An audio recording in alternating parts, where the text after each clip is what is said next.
1,000 kilometers, 21 days, 5 different countries and 6 different cities, €0. My name is Edouard, and in June 2016, I traveled for 21 days with absolutely no money.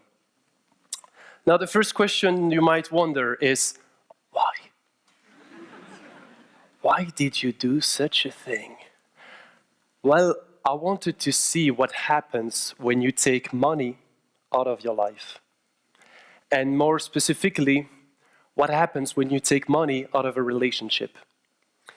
If I don't have money to offer you, what can I give you?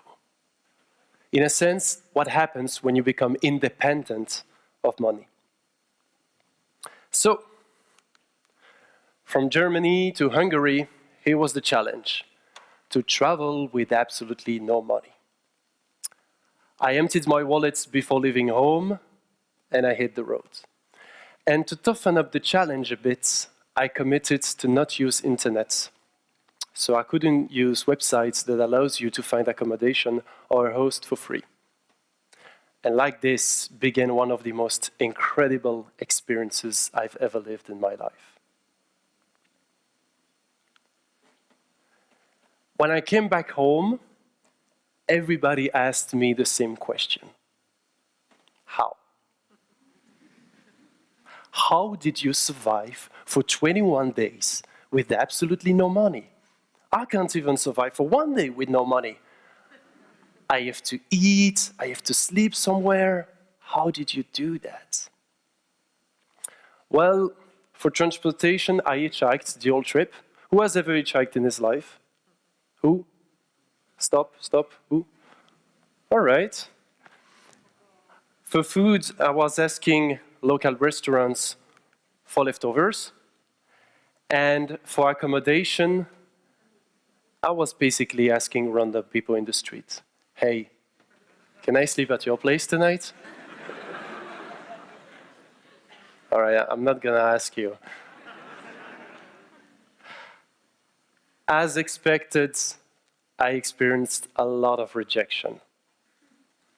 A lot. But I learned something from that.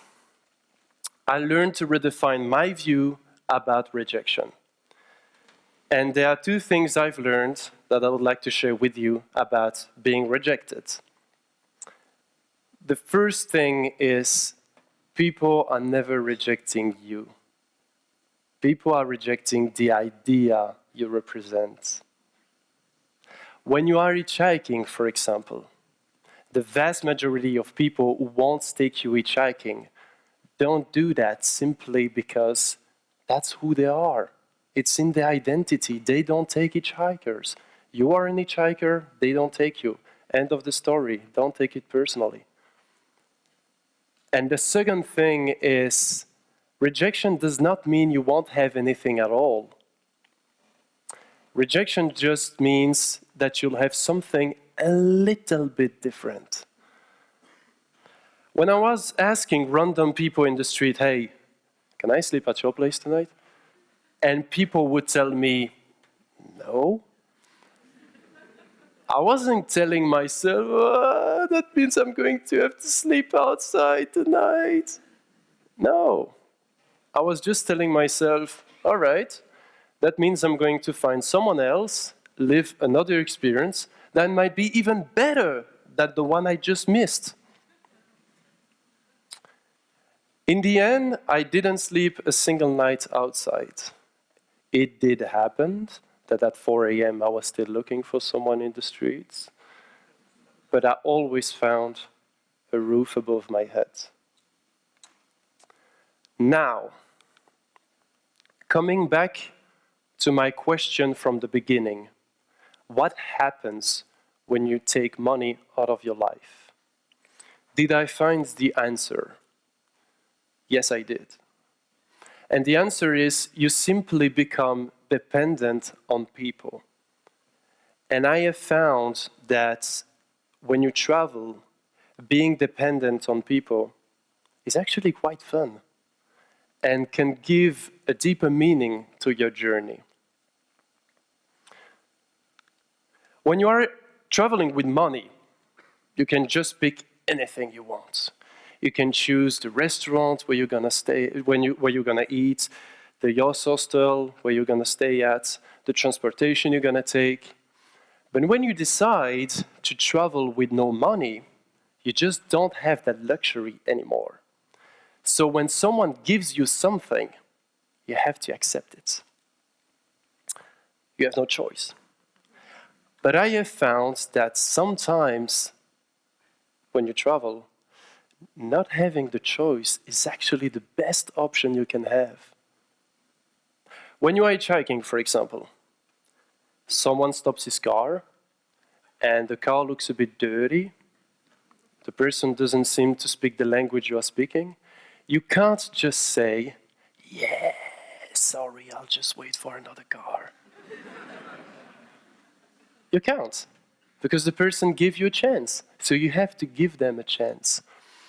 And this is how I ended up spending 2 hours in the truck of a Ukrainian truck driver that didn't speak any languages I was speaking. During 2 hours, he kept telling me stories in Ukrainian. I don't speak Ukrainian. And every 10 minutes, I had to reply him with a broad smile on my face. You get that I don't understand a single word of what you are saying, don't you? But you know what? That was one of the most interesting and funniest experience of my journey. Because you see, I am not so sure that if I would have met this guy in a bar in my hometown, I would have spent 2 hours talking with him, especially not in Ukrainian. But here, 1,000 kilometers away from home, with no money, I had no choice. And sometimes not having the choice is the best option you can have. As you can imagine, traveling that way made me meet people I wouldn't have met in my daily life. When I was in Vienna, I spent one night at the place of a woman of 28 years old that was actually an Afghan refugee. She and her family flew Afghanistan when she was only 4 years old. She accepted to host me, and during the conversation, she explained to me that hospitality as a notion was something very important in Afghanistan. Then, in Budapest, Hungary, I spent 2 nights at the place of a guy of 27 years old who used to be homeless. During 1 year, he was just living in the streets, and he was now living in a lovely apartment. He accepted to host me, and again, during the conversation, he explained to me that he knew better than anyone what it meant when someone opened the door to you. Traveling that way made me learn something I'll never forget. It is that this is not about what you get. This is about what you give. I began this journey wondering each time I was meeting someone new, what can I get from this person? Can I get a food? Can I get a ride? Can I get accommodation? And that was so wrong. I ended up this journey asking myself completely different questions. Questions like, what can I give to this person? Can I give a smile, my enthusiasm, an inspiring story to share, an ear to listen to problems, sing a song, dance with them, anything? And switching these questions from the getting to the giving completely changed my journey. And I have to say that I lived the best moments of my journey when I was in the giving mindset and not in the getting mindset. As a closing, am I trying to sell you something? Am I suggesting that you should just leave your wallet and all your money at home and start traveling the way I did? Of course not. If it's not your thing, don't do it. All I want to say is that traveling that way gave me fewer options and therefore made me meet people I wouldn't have met in my daily life. It taught me to drop my fear of approaching people and overcome my fear of getting rejected, and to always remind myself to give more than what I received. And I truly understood during this travel the meaning of the quote of Helen Keller that once said, "Life is either a daring adventure or nothing at all." Thank you very much.